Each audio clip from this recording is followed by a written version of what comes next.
Welcome to the Raised Hunting Podcast. I'm David Holder, your host, I guess you'd say, and I'm surrounded by these two dingleberries. So I'm just going to put it out there now.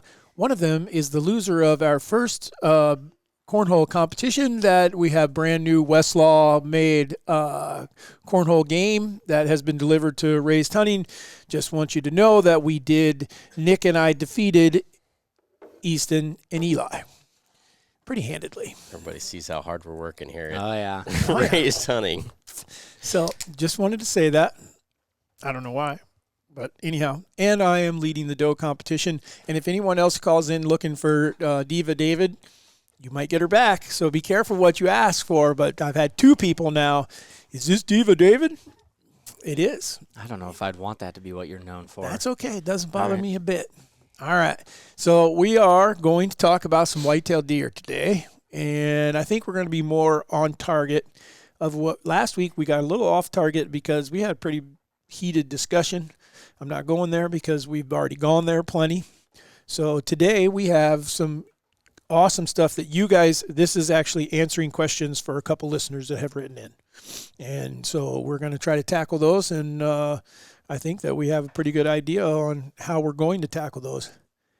So with that being said, the topic is what? So that people know what they're listening to. The topic is basically one would be how I don't think he knows what the topic is. Utilizing historical data to kill deer. I was going to say, I'm trying. How do you use historical data, or do specifically around mature deer, on how to kill your most recent deer or the deer you're hunting? That's right a now? long-ass title. I was trying to give them a title. That's something. about how you do it every time. So anyways, that's what we're doing.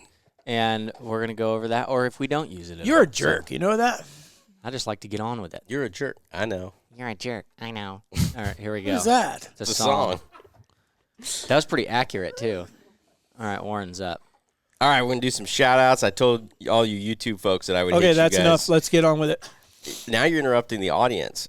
No, I'm interrupting you. That I would do these ones next. How dare you? So we had a lot of YouTube folks, a lot of new folks this week because a lot of people wanted to share their animosity towards the poacher. William Ayers, SP4TT. He's an OG, though. Bowhunter 66. Jin Senave 2174. SM Kerr 50. I'm learning some new names this week. T-Mac S7X. William Day 1834. Josh Whitaker 4893. He's sorry he got caught. If he wouldn't have got caught, he wouldn't be sorry. Agree with that one 100%. Steve Doss 5815. ST Davis 22. 71 Chevelle 34. Max Cole 3930. Denver Algo.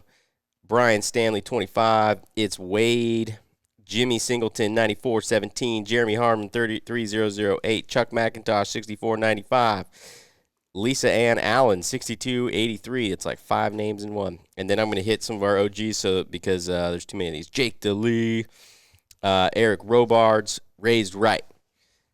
Appreciate all you guys and all of you new folks. Hopefully you stick around and you're not just like churchgoers on Christmas. Oh, man. We can't. Anyways. Come on, don't be that. Don't be that guy. Yeah. You need to stay loyal. So we've updated here at Raised Hunting Podcast. The top secret binder. And that comes from you guys. And today we share a story from the top secret classified binder. So if you'd like to be involved in the top secret classified binder, just send us a story at raisedhunting.com and you could submit your story as well. We accept pictures as well. And today's, we're going to read from... Only photos of Rex. Rex, yeah. Today's, voila, right here. Our main man named Benjamin. Well, I didn't do this one last week. This is new, so if I start reading this, stop me, because I put everything in here, and I know that there's some that I thought I had all of them in the back that were read already, so if I've read this one already, just stop me, all right? First off, I'd like to say thank you, or say that you by far have the best deer hunting podcast out there, by far, and you're all real hunters, unlike a lot of the other podcasts in YouTube and other podcast platforms. Thank you, Ben. We appreciate that. My 2024 to 2025 season will go down as one of the best seasons I will probably ever have. My season started off in June scouting public for a little deer we called Sitka. I live on the eastern shore of Maryland, and I've been hunting them for 3 to 4 years, but I never dedicated time to actually hunting them. It's a species. Yeah, I know. How he said it. Blaming it on the podcast listener. For a Okay. little deer we called Sitka, not we call Sitka. Well, obviously he meant called Okay, Sika. well, you It's could also Sika deer, call I it think. that. Anyways, so Sika, I don't really. Yes, I know what deer it is. Shut up, Warren. You said Sika. I have never dedicated time to actually hunting them. I was always more focused on whitetail hunting. This year I decided I was going to dedicate my hunting season to getting my first Sika because the year before gosh, now you got me jacked up. I had killed my biggest buck to date, and it was also with my first compound archery buck. It was a 13-pointer, which is actually a unit. I don't know if you guys saw the pictures or not. Cool but it's deer a freaking too. big deer. Wicked. After many summer weekends going to the marsh and getting ate up by mosquitoes, I was able to harvest my first Sika deer on October 11th at 40 yards with my new Bear Alaskan. The pictures are on there too, Nick, for you guys to put on there. Which now brings me to my whitetail season. Even though I was dedicating my season to harvesting a Sika, I was still hanging news stands and setting trail cameras. I decided that after hearing you guys talk about the rub trees and how effective they were, I was going to implement 3 of them. By the time I got around to cutting down the white pines and getting them put out, it was almost the end of season, or it was almost season. I did not have the chance to order the buck junkie, so I figured I would use this year as a baseline. And I haven't had a single deer hit my rub trees that have no scent, and actually watched the deer hit the trees behind that tree that I put in. During bow season, I've had some close encounters with one of our target bucks, which was a 4.5-year-old 6-point, but always stayed out about 60 yards and never gave me a shot. Fast forward to October 17th, it's opening day for muzzleloader season. I take my hang on and go back and sit on the trail over that I've never hunted before. That was about 50 yards from a signpost rub I found in the woods. I got all set up, and around 2:45 didn't have any action, with the exception of a squirrel running rampant around me. You know, we all have those freaking turd lickers. Around 6, I had 2 does come in from behind me. They were in some light brush. I took my shot, and after the smoke disappeared, I climbed down to check for blood and found both does standing at 20 yards from me, as confused as I was. Obviously, I had missed and walked off. I didn't bring my gun with me, so I climbed back up, reloaded my gun, and sat in sadness for about 10 minutes, and then things changed in a big way. I heard something coming and turned and looked, and it was a small 5x2 that I've had on camera, and I watched as he crossed over the hardwood. And then minutes later, I heard a very loud crash. I grabbed my gun and turned to look, and it was a small 4-point. I had my scope to see exactly what he was, and when I pulled back from my scope, I caught a glimpse of another deer, and this one had a huge rack. I tried to get him to stop, but he kept going forward with his head down, so I kept on him and squeezed off the shot. He took off, and all I heard was loud crashing and then silence. Once it got dark, we climbed down and started tracking, and the rest was history. P.S. Next year I will be buying Buck Junkie to compare the results to the test rub trees I put in this year. I'll have to update you on my success next year. Heck yeah, Ben. That's a good one. That'll be fun It to is a see cool when deer, he, too. when he Wicked does deer. that too. I'd rather have the Sika deer that he had. I've wanted to kill one of those forever. Go hunt one. I'm gonna at some point. I was trying to go last year. I think you got to. Didn't Carl invite you? Yeah, but then it fell through Yeah. on their end. Yeah, They're like a Dang mini it, elk, kind Carl. of, right? kind of. They Yeah, they bugle and stuff, or like they yeah, have they some whistle. sort of, They have like a little whistle yeah. kind of thing. Oh, really? I thought they were little. They are little. They're only like That's why it's a 65, whistle. and not a 75. Oh, you're bugle. saying it's like a miniature elk? Yes. the rack is Oh, shaped maybe I like didn't a. realize. their behavior. For whatever reason, I was thinking like something similar to the coos deer. You know how they're little. These are like, They're black. the size These of a are like a lab. dark brown. Oh, really? And saw the pictures. I didn't see those pictures. My email only lets me open the first 2 attachments. How So I did they can end never- up in America? I'm guessing must they have- brought A them over gift, I'm at some sure. something. Way back All when. of these species seem to be a gift from China or something. From Like our axis deer, China. What is the That's oryx? what Where'd it that is. come from? Oh, okay. Yeah. Yeah, they're a cool little They critter. are cool things. But got they live cool in the animals. swamp. That's what So, he was saying. That Yeah, you got to get in the swamps with them. So, and they're only, as far as I know, they're still only in Maryland. I think that's correct That's from what I interesting. read I wonder about why it. they haven't expanded. I don't know. So, If they're doing all right, that and well. then I do need to do one shout out because I promised this little kid, I promised his dad. His name is Cash Mathis, and apparently he is a big time fan. So Yeah, Cash. we're going to check and see if they were listening to the whole podcast or just checking out the beginning to see if we would shout out. Now we'll know whether he was listening all the way through or not, because his dad said he's like crazy. So Heck yeah. all right, so Cash, we appreciate you, kid, and good luck to your dad. Looks like your dad's doing some killing with you. You're with him. I see that in the picture. So That sounds good. Go Cash. it's all good. And then the other one, Christian McDonald first reached out to us. His dad fell out of a tree stand. Chris is his name. Big shout out to him. He's in recovery and everything, but lots of broken everything. But it sounds like he said from now on he'll always be using a lifeline. He had a harness on, but he didn't have it hooked yet as he was climbing up in the stand, and something broke and he fell 30 feet, spent 2 hours trying to get to his phone on the ground, then another hour for the responders to find him.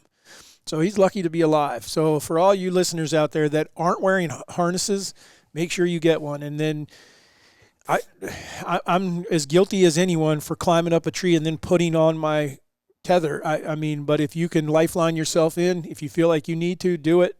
Don't use limbs at all. We use sticks and make sure that we check stuff every year, straps and things like that to make sure, knock on wood, we haven't had a fall. I have. I freaking fell 20 feet out of a tree. Oh, that's right. You did. Yeah, nobody cares about Easton. Anyways, on a serious note, I want to say I should know this off the top of my head. Statistically speaking, it's like 70 or 80% of tree stand falls are from the climb up. Oh, yeah. Not from in the stand at all. No, I think it's like 90. It might be 90. I just didn't want to go too high on it. But one of the biggest things that I think is a struggle for guys that have lots of stands out, or you have 5 or 6 or whatever, is you're paying $30, $40, $50 for a lifeline for each one of them. That adds up very quickly. So if a cheaper option, if you guys go look for climbing, like rock climbing rope, you can get it in bulk, and it's just as stable and sturdy and everything, but you can get it for like 100 feet at a time for like $15, $20. So a cheaper route for you guys, if you don't have the safety or the lifelines, go get some rock climbing rope, and then find, if you wanted to make it even better, use an ascender or something on it that can go on multiple sized ropes and stuff. And you're going to be a lot cheaper into your setups and safer. So I mean, it's just as safe as your regular lifelines, but instead of buying the specific lifelines, you're going to save some money. So, and 2 things go with that. One, check with your local, whether you're going to want a static rope or a dynamic rope. You let the climbers tell you. The other thing is you still got to climb that tree one time without being connected to it to put that on. So that's when you really need to be careful, and that's where we use lineman belt. I mean, that's the best. If you do fall there, typically you're only going to fall a foot or 2 feet, something like that. So use a lineman belt, go up, put the lifeline in, drop it down. Then like Easton said, put an ascender on it, put a Pressix knot on it where you can slide up and down that rope. It just ain't worth dying over, guys. I mean, it really, truly isn't. And that, I mean, maybe we need to do a video on how to do a Pressix knot. Don't get 150-pound rope. Yeah. My wife decided she was going to tie her own, and she went and got this rope one time and bought all these ropes, and I was like, what was the test on this rope? And she's like, it's 150 pounds. And I was like, that ain't enough. She's like, I only weigh like 125 or something. I was like, yeah, but the force that you're going to generate if you fall is way more than... She figured it'd slow her down enough. Yeah. Knowing her, she's sitting there hanging off the bottom of the ground anyways. Yeah, dangling right above it. Freaking lineman's, or her lifeline. Mm-hmm. Well, keep the stories coming. Keep the comments coming, guys. Can't thank you enough. I mean, tons of people are just asking for instruction, and that's what we're going to talk about now. So the biggest one is, I think, who was this? Do you have a name on who sent this in? This was Drew Johnson, and Drew is the same one that just had an incredible experience with the Ray's Canine products. Yep. His dog was the one that, her name was Bella. She had an ear infection she's 5 years old. He said they've dealt with it since she was born. But I mean, like, I want to say like 4.5, they had her cleaned out again. The vet cleaned it out and everything, and it worked for like a week or something, and then it just smells awful. She's always itching at it. They can't fix it, and it looks disgusting. And so he had bought some of the derm spray and the mud from us, and within 24 hours, he said the sores from her itching and everything are almost gone. The smell is almost gone, and all the infection part, like the green stuff, is all gone. And so he had a freaking awesome, and he sent me a video of her. She's a big bloodhound, and oh my gosh, she looks like no issue. She was super stressed about it, was always itching at it and everything. Now she's running around just hanging out. That's cool. Like a normal dog should. So Raised Canine. Make sure you guys check out the website for that stuff. All right. Okay, so Drew, though, wrote He is the in one that- and yep. is asking, he's asking, did we, and you can summarize it. I know Easton's title, in my opinion, was long, but what have we learned from deer that we're applying to another deer? And how are we taking that data and what we figured out I think to he's help saying us? applying it to the same deer. No, see, that's why I It's disagree. not the same deer. It's for a different deer later on. I don't, because we have tons of that kind of information where we can take what straight up would be a great one, where we took year after year, but he led us to himself. I feel like what he's asking is, how do you take what you learned from straight up and apply it to another deer on another farm, even possibly, or something like that, and say, how does that help? And I think the historical data that he's referring to is going to be weather conditions, moon phase, crops rotation. What was the deer doing at this time of year as opposed to that time of year, that kind of thing.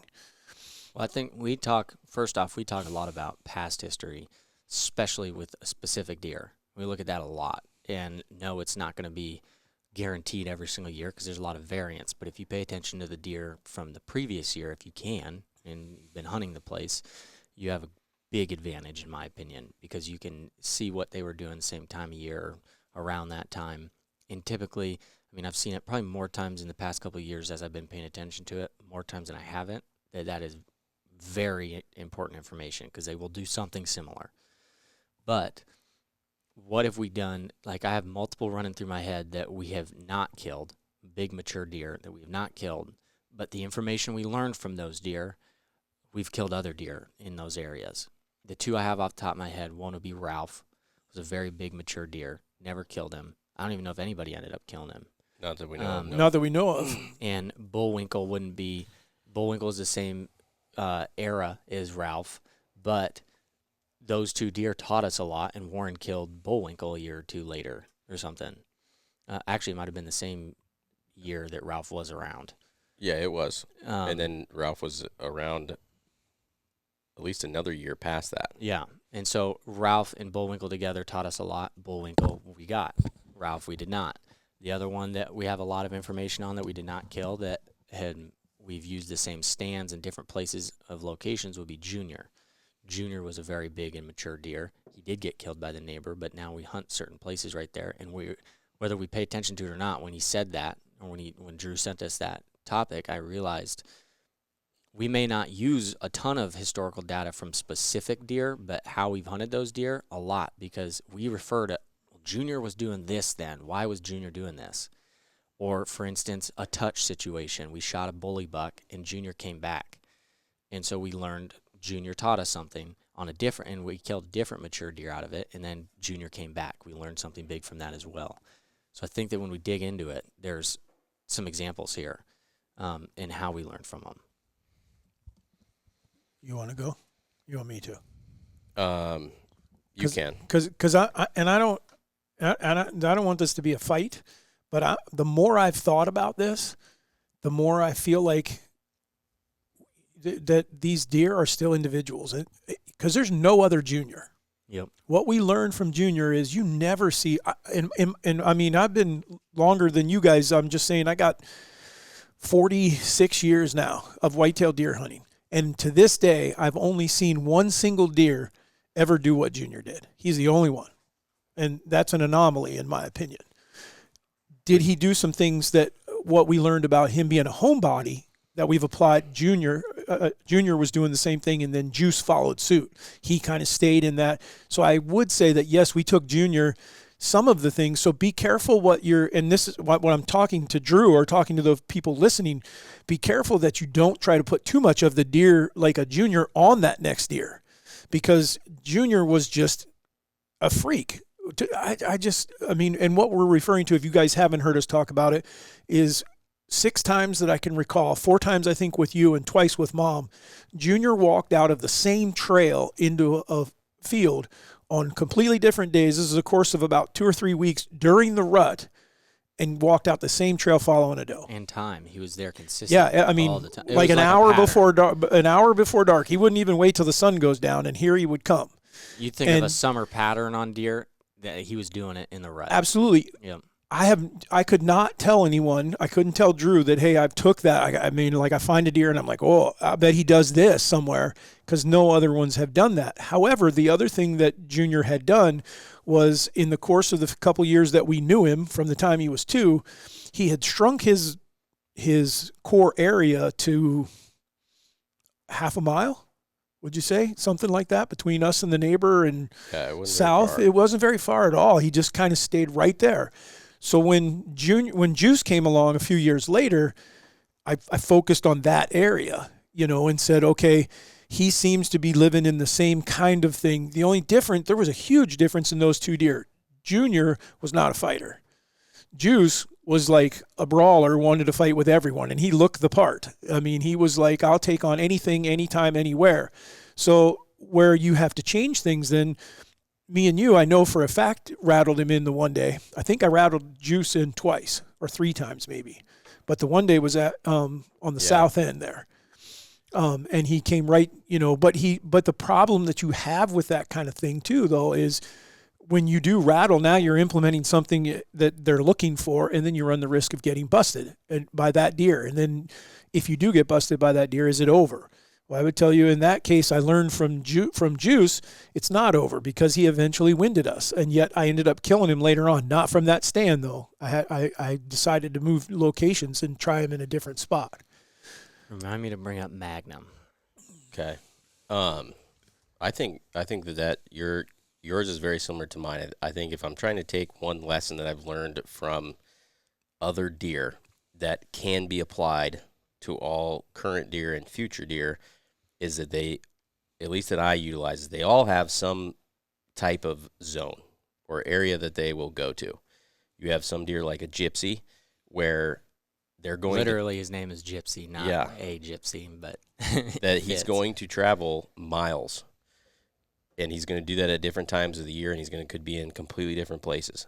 And you have other deer where you're a lot more fortunate, like a Junior, that they, for the most part, and I'm not saying that the deer don't ever travel, but he will spend 70-80% of his time in one small spot. And so for a while, that can be really frustrating if you don't know where that spot is. Or it's in a place you can't hunt. Or it's in a place you can't hunt, because now you're going to have to be betting your time on the 20% that he does something else. Otherwise, if you can find out where that is that he is 80% of the time, you have a good chance at killing them. Now you have to be a deer like a bullwinkle. He had managed to figure out how to put himself into a position where you couldn't get to him without him knowing. So until I changed the access point, he was winning every single time, because he knew where I was. He already knew I was there. So I think that understanding each individual deer and what their likelihood is, that's why you guys hear me say on the podcast, if I'm going to try to hunt a specific deer and know I really have a good chance of killing him, I need a lot of different things to align. Because if he's not a deer that is a homebody to that place, that I have access to where that is, I don't know that you can really do anything to change that. My odds of killing him are not that good, no matter what. So that would be one of the biggest things I'd say. But outside of that, I don't think that you can apply a whole lot of what you learn from other deer to the next one, because they are individuals. A Juice, I got no problem. I'd grunt at Juice. I'd do anything. I'd snort wheeze at Juice, no issue. Junior, I wouldn't do that. Nope. He's not going to tolerate it the same. He was a 187-pound deer that was just not a fighter. Juice, say anything you want to him, and he's probably going to come. So I think that's an interesting question, because I've never really applied that. If I'm hunting deer in general, there's a lot of lessons that I could apply from other deer just trying to kill a buck. But these specific ones, you got to figure out the details on them. Well, I want to pose a question on top of the question, because I think it definitely pertains to this. My theory is, and I believe that it's correct, this one I think, but it goes along, is that when you see deer that don't have mass, they never grow mass. They don't get way heavier. Like you don't have a deer that's 2 years old and 3 years old and he's just pretty thin, and then all of a sudden he starts getting way, way heavy until they get to be like 7 or 8 years old, and then the bases get heavy. That's not what I'm talking about. Here's the question that I'm wondering, and I want to watch the deer that you're chasing this year to figure, and hopefully that will give me some more insight. Because is the same mentality like a Juice? Did Juice develop his angry side, or are they born with it? Okay. The reason he's saying it like that because it sounds funny, but Juice was he was missing an eye. He was like literally would turn and look at deer and they'd run because he would just literally piss pound anything moving whenever he wanted to. So well, I hit antlers the one time with Mom in the tree from the south field, and he was all the way up in the alfalfa, and he sprinted across that. I was rattling at a different deer and happened to look. Mom goes, "There's a buck over there," and it's Juice running across the field coming to us. And I thought she was going to get a shot at him, and somehow he got distracted. A different buck showed up, and we think that buck winded us, turned and went back and took him with him. So, my point is, so two things. One is, I think we should look at that. Can they develop that attitude, or are they born with that attitude and always have it? They're born with it. I think I'm leaning toward that they just, some deer are born with that attitude. They're absolutely born with it. Hold on, but the other part of it is, like we just talked about, Gypsy, you referred to, Nomad. Are those deer just that they're young? Because how old is Gypsy, do you think? Is he 5? Five this year. 5 this year. Okay, so my question is, would he stop being that roamer once he becomes a dominant breeder? Mm-mm. Or will he always be that way? I don't think he'll ever stop. I think he might not go as far, but I think he's going to constantly move. Well, I think that because that deer specifically is traveling 4 miles, right, in one way, and I think that what he'll end up doing is wherever we know where he likes to hang out 9 times out of 10 throughout the year, but when it comes to the rut, we know where he's going. He's going that far. I think that the furthest distance, so where I get him on camera all the time, I would think that eventually he'll stop doing. He won't make it that far or be going that far as he gets older. But I think he still is going to do excessive amounts compared to other deer his age. I think he will. You think he'll keep going that far? Because he's got a system down. I mean, the freaking deer does it. His isn't. When we call him Gypsy because he travels a long way, but he's not a traveler, meaning that he's not traveling all the time to these different places. He goes from one place and he lives at that place. Then he goes to the next one and he lives there. It's just the distance in between that we call him Gypsy because it's so far. But he doesn't. He is at whichever one predominantly the majority of the time. Okay, but hold on, because I want to clarify, because we've seen this happen before, and I'll use straight up. Straight up had a place where he lived in the summer, and then he would go somewhere else and live there for the fall and during the rut, and then drop his antlers. Gypsy, you're not talking about doing that. You're talking about during the rut, but he'll move to a different farm, and boom, he's there, and he stays there for a week or 10 days or whatever, and then he'll pick up his crap and go back to that other farm 4 miles away, and boom, he's there for 10 days or whatever. He's going back and forth, and I guess that's where I'd like to see this year. Does he do it? Is he still doing it? Because I do believe that he's doing it because he's gone. Yeah. See, I believe Junior and Juice never. That wasn't even. And I think what a person has, if you're going to apply that to your hunting location, you got to think of things. One, it's got to be, one farm can't have more than the other. Meaning, one farm's got all the food. Okay, so they're moving for that reason. We're talking about these farms are equal. You know, they have everything they need to live on either farm. He's just choosing to go over to the other one. Mm-hmm. So I think this one's a good study case to see what he does and how that affects his movement. I don't think they'll move. I still don't think that I think even through November, unless you get like serious snow or something, I don't think the food moves them that far. Because if you look at what deer, I know they go to cornfields and stuff, but they eat shrubs and they eat brush and branches and all kinds of different stuff and acorns a lot more than what people think. So I think because I remember we used to hunt a farm that I was thinking this is going to be terrible because we're a mile and a half from any food source, any corn or beans or anything like that. And I'd seen more deer there than anywhere. Now you get to winter there, not the same. They would start to move away and go to some bigger food source. But I think during those times, I don't know that you could do that much to truly manipulate them and get them to move to a different core area. See, I agree and disagree a little bit simply for the amount I've hunted the late season. And that is, we have 2 farms that, like November 17th, 18th, and on, they pile in. Especially where I passed Ace, that one went from, I was seeing some deer out there. It was cut corn, though. Yep. I mean, so it was prime for them later in the year. We started to get some cold weather, and around the 20th, that field, we were seeing 40 or 50 deer in an evening, and was not common. I mean, we were seeing I would see 10, 15 or something like that in the evening. And then once it got later into November, they started piling in there. But I don't see that everywhere. So I tend to agree with you, but I think some places it's like they moved into that one specifically because of the food, but they continued to rut because they're still chasing does. There's new bucks in there chasing does. There's just a lot more of them there. And I would think the only reason that was because of the corn.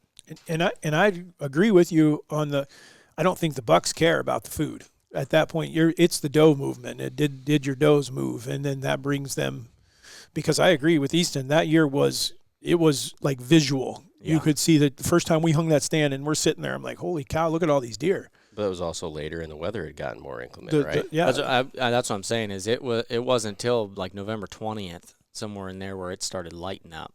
Yeah, and more which deer that would make more in. sense to me too, because you also have post-rut there where deer need to recover, and so he's going to go to easier food than shrubs or something else like that. Well, the other factor there too, that was previously we'd seen some EHD down there, and so I think our deer numbers were down. So I think the buck to doe ratio was maybe 1 to 1, maybe even 2 to 1 bucks to does. And so they all had to pile in to see if they could find one more doe. They had not gotten their fill of breeding. Could have been part of what's going on as well. So I'm just trying to pose some of I'm super fascinated. The more we learn, the more I want to learn, because I think it can help us doing exactly what Drew is asking. Can we use that information? But these deer have freaking personalities, man. I mean, they absolutely do. What were you going to say about Magnum? Well, you brought it up, the zones, and Magnum is, in my opinion, the kind of the corner to that, to where it flipped. Okay, this theory isn't just a theory; it's pretty legit. And so, real quick to I guess summarize what we're saying, Drew, I would say, and you guys can correct me if I'm wrong, directly correlating to a mature buck to a new buck may not be where we're learning, but what we learn from hunting a mature buck could be something that affects how we hunt something else later on down the road. For instance, a juice that was a homebody. We're not applying that to every mature deer down the road, but how juice interacted. We see a buck that he's just constantly fighting, okay? That's a simple one, but we see another mature deer down the road a couple years later. We're probably going to be open to hunting him similar to how we did juice. We're going to call at him. We're going to get him to try to do something.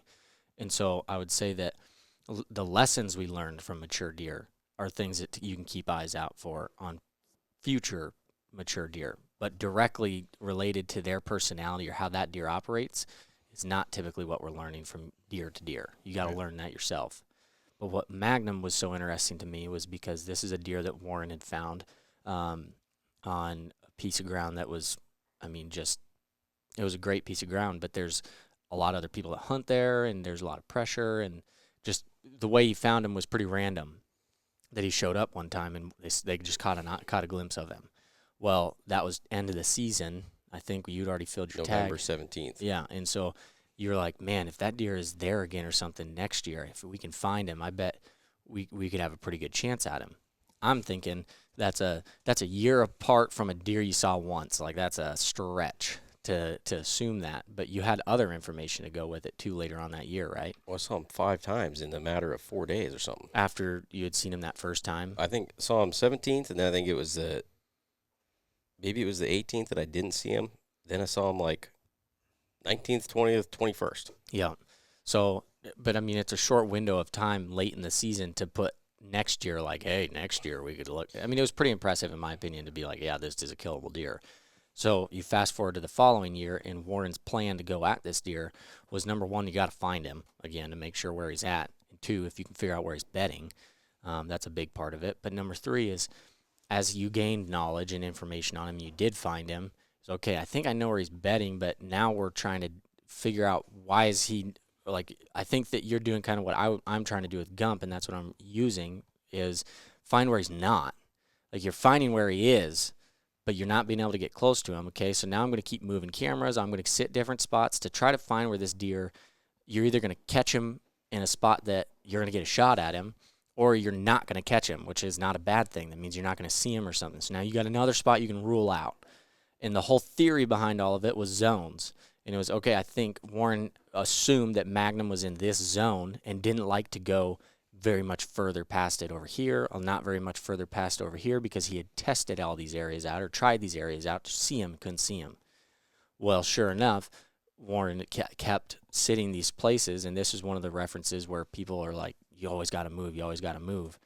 Warren was, yeah, he was moving and doing different spots, but he was also sitting the same spots when it wasn't going to hurt anything, because now you're taking the variety or the bouncing around out of the picture to where you could be missing each other. And so that deer taught a lot, because Warren ended up killing him in a spot that I think you were like, this is the edge of his spot here. This is the edge of his area, and I bet that if he's doing what we think he's doing, he's going to come through here like this, and he's going to go into his bedding or whatever he's going to do. Sure enough, Warren gets a shot on him. And so that taught me, because then we were starting to look back in time as well on how we've hunted some other deer, not like necessarily putting our eggs in one basket thinking this we're doing it because of this. We learned it with Magnum that you can hunt their zones. And so when you get all this information on a deer, it's great. But if you can find where they're not, you're finding those areas where they like to hang out, and then you're finding the spots to really focus in on, because they spend more amount of their time right here, or you can hunt them with less pressure, because you know that they don't like coming over here very much, but hey, he daylights over here a lot when he does come through. So I'm going to sit here and I'm going to wait. It's on the edge of his zone, and he's going to do it at some point. And you play the game safe, you don't pressure, and you hunt the edges of the zone, and you're in a good spot. And so Magnum was a huge breakthrough in my opinion, because that was a theory going into it, and that's the theory that was used to hunt him, and that was the theory that killed him 100%. I think that you put it really well, is figuring out where they're not is more important than knowing where they are. Mm-hmm. And you can go back now, and that's when we really honed in on it, is because you could take all of the deer almost, and you could look at it. You could take Mr. Liss, and the deer we can hunt. There's one road. We can hunt both sides of the road. The deer will be on the one side of it all the time, and in 5 years doesn't ever step across it. And then you have other deer like a bullwinkle. That's where I kind of started understanding it. Bullwinkle helped me start to get an idea and wonder it. And then Toro was the other one, because Toro was on the same farm as Bullwinkle and was on that place all the freaking time. I never had a single picture of him in the main food source of that place. So if you weren't hunting in the timber, he didn't go out in that field hardly ever. I'm not saying they'll never do it, but the times that they do, so here he is in the timber in the main area of that thing all the flipping time, but will not go out into that food source. I think if you could see, draw a circle within 1.5 miles of where you hunt on everywhere, you'd be shocked at the deer that are around that you have no idea are there. Mm-hmm. The other one and this one isn't, I can't necessarily, it's not one specific deer at all, but it's the same farm that Warren killed Bullwinkle on. And last year, I think it was last year when me and him were hunting it, there's a creek that goes right down the middle of the farm, basically splits the middle, the biggest chunk of timber where they all hang out, it goes right down the middle of it. And last year I thought it was wild that in all reality, some of the stands that were sitting on one side of the creek versus the other side of the creek, only a couple hundred yards, if that, apart from each other. But me and Warren went and sat one side of the creek in the morning, and boy, did we see deer, and we saw lots of deer. It might have even been an evening, I don't remember, but it was 2 back-to-back hunts, and we saw probably 15 bucks, and even some of the ones that we're like watching that we know, or they're named, or they're not just these little bucks, and we saw quite a few of them. We go over to the other side of the creek, again, only a couple hundred yards apart. The next time we hunted it, back to back, was that other side of the creek. We saw another 15 to 20 bucks. And the wild thing about it is, yes, there is a lot of numbers there, but they were almost all freaking different bucks. And you're only that far apart. Like, to me, that showed me, holy crap. We are literally 200-300 yards apart, and we're seeing significant amounts of deer, but they're different deer.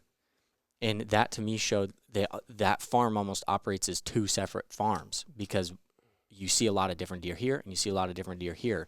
And it's separated by a freaking creek that doesn't even have water in it. So that was another one that I'm like, man, you can be barely off on some of these suckers and have no idea what's there, which is also why I think that you have, I just saw one of them on like Trophy Bucks Iowa or something. There's been 2 or 3 in the past like week or something, but one of them was like 250 or something, unreal. And they didn't know who he was. Was not expecting the deer, did not know what deer it was, and he showed up. And there's so many cameras out nowadays. I'm sure somebody probably knew about that deer, but that situation right there is, you have that caliber of a deer, you're not going to forget it. So the fact that you may have been hunting there and then all of a sudden he shows up, you could be 100 yards off. And that's how you're missing some of these deer that you never know what's really there. That's all it was with Magnum. It was 100 yards. I just never Compared- had a picture of him. Never had a single picture of him. And we were sitting at a stand that was within 80 yards of that camera. Yeah. And then saw him. And I was like, how have I never had a picture of this deer? And I was getting lots of deer on that scrape. Yeah. And then the next day, didn't see him. But then that third day, again, no pictures again, and see him. And I'm like, what in the freaking world? How am I not seeing this deer? Left that camera there out of curiosity. Moved another one up there into what I called Magnum bedroom, on it all the time. Yeah, every day. Never on the other one. Gump has done that this year, where there's one camera that I've been doing this, trying to figure out where he's not, kind of thing. And oh my gosh, I've moved cameras around so much. But one of the places that I had it there for a while, I got every deer that was in there except for him. If you go stand at where I had that trail camera, I could shoot 2 different camera locations where I do have him, but he never showed up on that one. And then the same thing, me and Dad were checking a camera the other day. They're literally 15 yards apart because I can't get the scrape in the water in one of them, and then the other one's the rub tree. And I'm like, I want to see what's on the rub tree. Anything I get here, I'm probably going to get on the other one anyways. We checked the freaking water the other day, and there's like 10 does, nothing. And then I checked 15 yards apart, different angle on the camera, and where 2 of our big shooters, Gump and another one, came by, that I would have never known. Yeah, if you had checked the one camera, you would have been like, there's nobody here, no bucks hardly at all. And then check the other camera, and they're 15 yards apart, and they all are. So, but yeah, I don't know. But I go back to the mentality thing, because for some reason, and again, you got to know a deer more than a year in order to start to find their personality, in my opinion. And that is, so in Gump's situation, I feel like he's not a bully. He's not a big fighter. He's not, even though he had a broken eye guard last year, which would tip me off that he is willing to brawl a little bit. And then the day Nick and I saw him, he was chasing a doe and he ran another buck off, but the other buck was quite a bit smaller. But so my point is that there is, when you get that mean fighter, I think you got a way better chance of killing that deer. The bully bucks are the best case scenario. Yeah. It's a big bully buck, in my opinion, because they're also going to be all over. Yeah. They're not worried about anybody's territory. No, they'll walk on anyone. I was doing dips in a tree stand when Tuts was coming in. So it's, so I think we've covered a couple things. I mean, again, I just don't think there is a cut and dry answer for this one. That this is what I would do. I think the thing that, just remember that all these deer have personalities, and that personality is going to override a lot, more so than what you learn from one buck to the next. Try to learn that buck, and that can be tough for the guy hunting public land. I don't know whether Drew was public or private, just trying to figure it out, but it can be applied. I mean, in some of the things we have learned from one buck to the next, that it's still open. We're still looking for that next situation. I'll use a base drop. I just felt like base drop went home after we busted him, and he did. That was a guess on my part, but that would be something that I would look for. If I run into a buck, I feel like I've kind of boogered him or put a little bit of pressure on him and he disappears on me. If I know where that deer originated from or something like that, like in a gypsy situation, if you busted him on one farm, Well, we probably could go to the other farm. He probably hightailed it back over there because he'd feel safe. So there are things that you can apply like that. I think that could work in your favor. The other one would be the rub trees. The trees have changed. I feel like this year is going to be another year where we got a really good chance of pounding a big buck on one of our rub trees, because I've watched, it doesn't matter age, structure, anything like that. When they find those trees and they feel like they are the one that, when you, especially you get one where there's multiple bucks hitting it and he's also one of them, they will come back and mark that tree. Yep. Mm-hmm. So I guess, long story short, you're going to learn a lot from deer to deer, and I think you're always going to learn something, especially when you're hunting them specifically. You're going to learn even more because you're so focused on it, but you're going to learn a lot. Take what you learn as a general rule of thumb, more times than not. I mean, there's outliers in almost every deer that you're going to see that you're probably not going to see with other deer. But I can tell you right now, the moment we see a buck doing the same thing 3-4 days in a row during the rut at some point in the rest of our lives, we're probably going to be, we've seen this before. Yep. Junior has done it, and that, this deer is done for, because you found the outlier and you learned it from something else. So I guess my point is just take in as much information as you possibly can and just keep it all in your arsenal. Doesn't mean you have to use it every single time, but you're probably going to end up using it more than you think. Yeah, it just might be a few years in between before that situation arises again where you're like, okay, I've been ready for this before. Yep. No, for sure.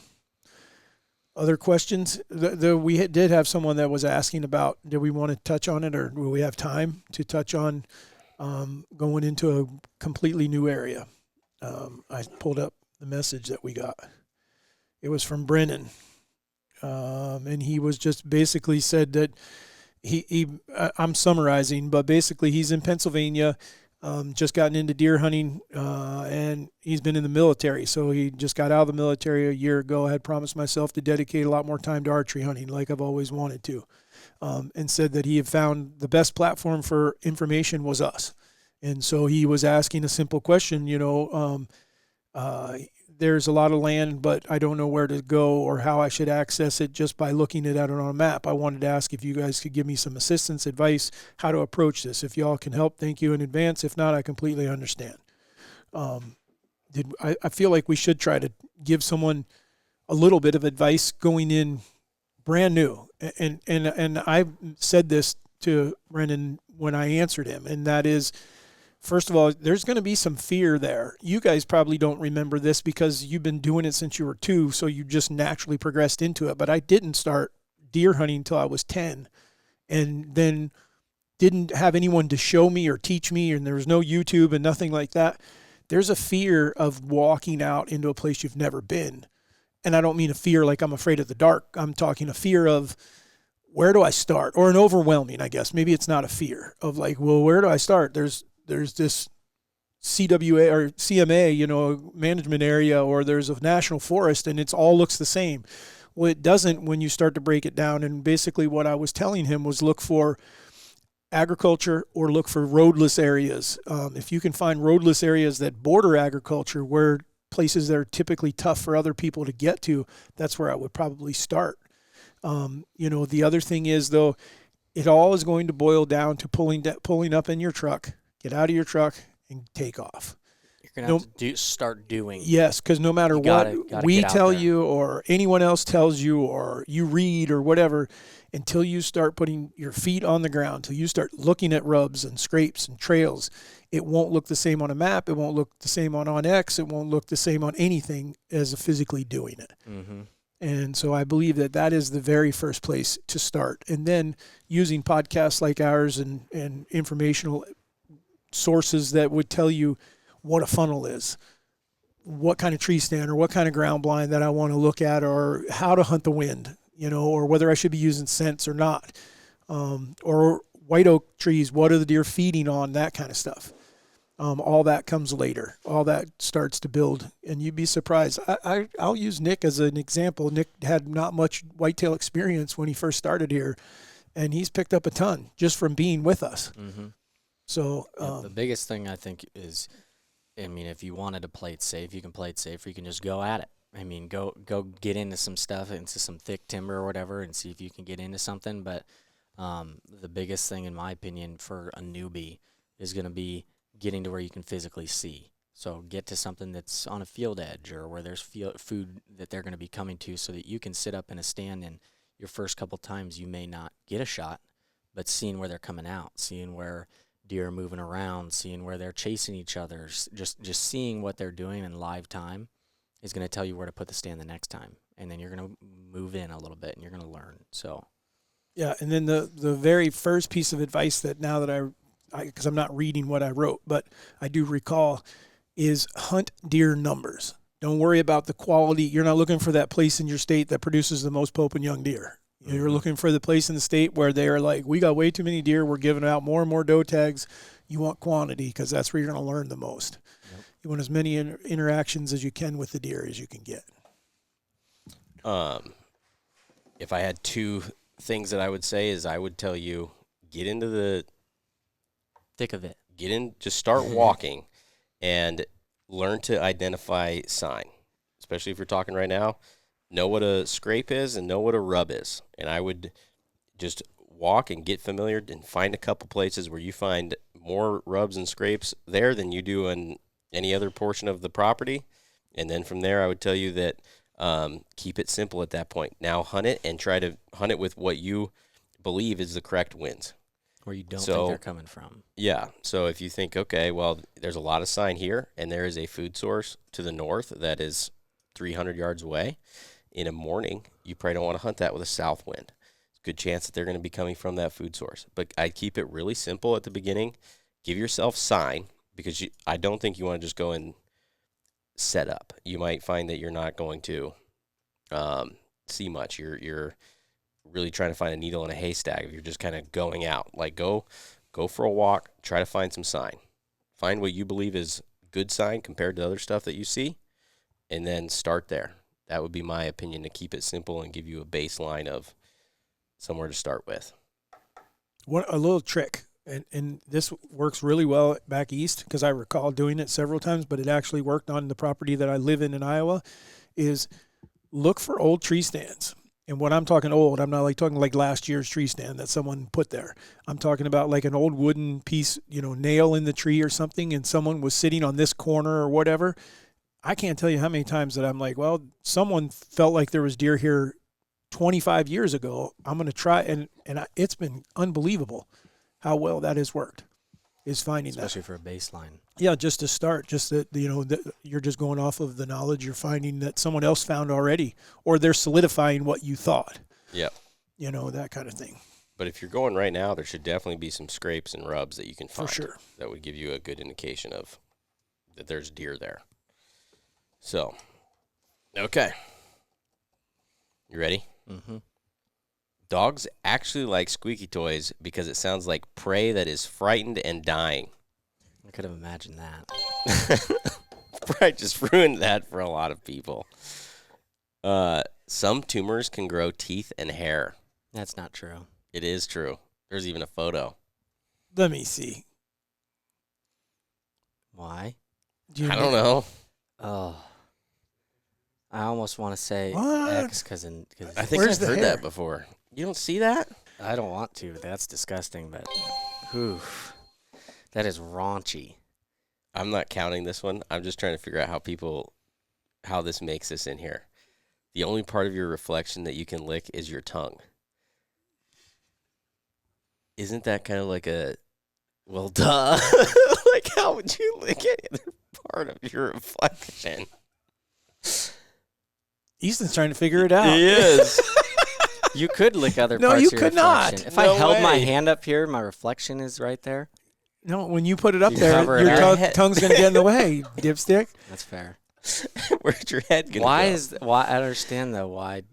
I don't know why that made it in there, but I was like thinking about it. I was like, how could you, somebody's like trying to see their knee and figure out how to lick it in the mirror. Like, what are you doing? Too much time on their hands. Yeah. All right.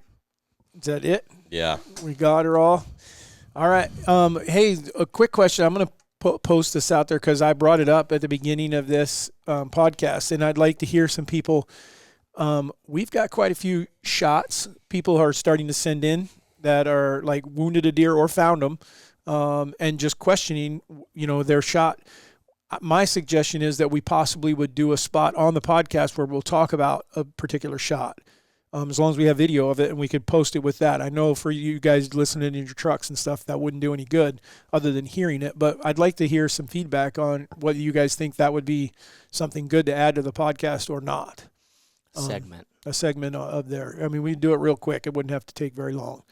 But there was 2. I just showed Warren one, and then there was another one, and that guy lost his. And it was, in my opinion, see, again, that's where we're fortunate when we shoot enough or we're around enough. I felt like really quickly I could tell the guy 90% chance you didn't kill that deer. Yeah. Yep. That kind of thing. So, all right, guys. So if you're looking for scents, if you're looking for lighting up your knocks, if you're looking for things to help your dogs, and Drew was a perfect example. We range from mental stimulation and giving these dogs some attitude back and getting their life back on track. And I would talk about that as Dan for sure, on top of all the way to the physical side, where we see him go from limping really bad because he's got a bad leg, to not limping at all. Raised Canine. Check it all out at raisedhunting.com. Just click on whichever one that you're interested in. But the canine stuff, guys, is for real. It's all natural products. There's no pharmaceutical stuff behind what we're putting out. And it is truly helping a number of dogs. We got a lot of guys that are bird hunters that are working their dogs harder than most. And some of them are swearing by what we've got. So big time there. But other than that, we appreciate you guys. This is the Raised Hunting Podcast signing off. See ya.